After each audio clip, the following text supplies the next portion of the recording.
छत्तीसगढ़ का निर्माण हमारे नेता स्वर्गीय अटल बिहारी वाजपेयी जी ने किया।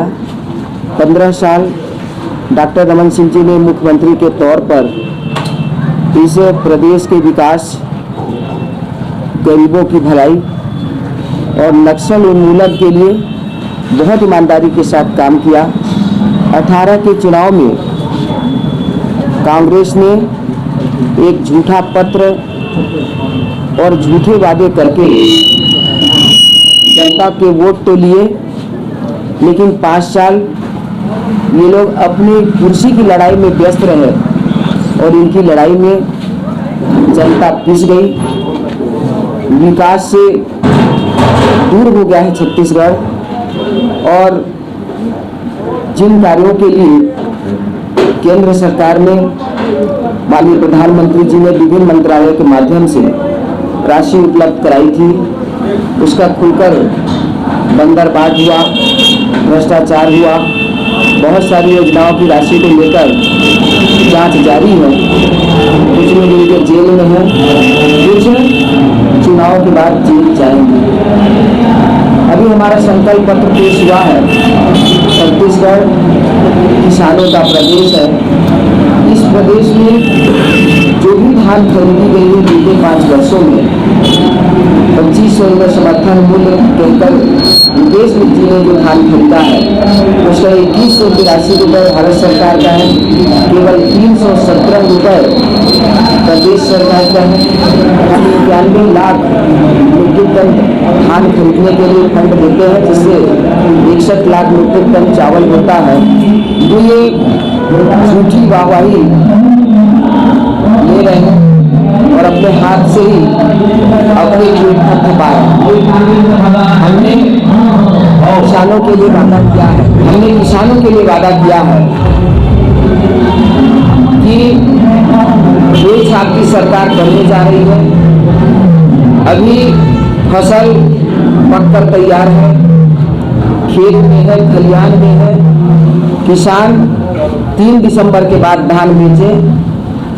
हम किसानों के 1 एकड़ जमीन के 21 क्विंटल धान खरीदेंगे, 3100 प्रति क्विंटल धान का कीमत देंगे और 4 किस्त में नहीं बल्कि एक ही किस्त में धान की पूरी कीमत अदा करेंगे, ताकि एक बड़ी राशि किसान के जेब में आ जाए।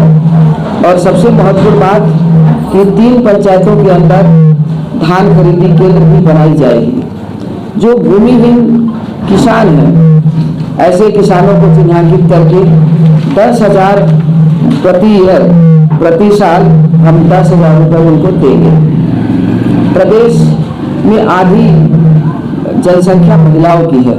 महिलाओं के बगैर देश आगे नहीं बढ़ सकता, इसलिए नारी बंधन योजना बनाकर हम प्रति महिला को, यानी हर एक शादीशुदा महिला को 12,000 रुपये सालाना देंगे। और जो पेंशन उन्हें मिल रही थी, चाहे निराश्रित हो, वृद्ध हो या दिव्यांग या विधवा पेंशन हो, वो पेंशन मिलते रहेगा। ये 12,000 रुपये सालाना हम हर बहन को देंगे। बेटियों के जन्म पर 2 लाख रुपए उनके खाते में दिया जाएगा। 18 साल की उम्र हो जाने के बाद उस बेटी की पढ़ाई या फिर शादी विवाह के लिए वो राशि खर्च की जाएगी। छत्तीसगढ़ में सरकार में जितने भी विभाग हैं, विभाग में जितने भी पद खाली रहेंगे वो सारे पदों को भरा जाएगा। ये युवाओं के लिए आज हर प्रधानमंत्री आवास, ये जनता का सपना, लगभग 4 करोड़ आवास हमारी सरकार ने बना दिए हैं। छत्तीसगढ़ के 16 लाख आवास की किस्त वापस लौटा दी गई थी। इस योजना को ही बंद कर दिया गया था। हमने घोषणा की है कि 18 लाख परिवारों को हम प्रधानमंत्री आवास के साथ जोड़ेंगे। उसमें शौचालय होगा, उसमें बिजली होगी और उस घर में रहने वाली महिला के पास गैस कनेक्शन भी होगा। हमने घोषणा किया है कि प्रति मानक बोरा हम 5500 देंगे और 4,500 उन्हें बोनस दिया जाएगा। और जिस चरण पादुका को कांग्रेस ने बंद कर दिया था, चरण पादुका योजना और फिर से चालू हो जाएगा।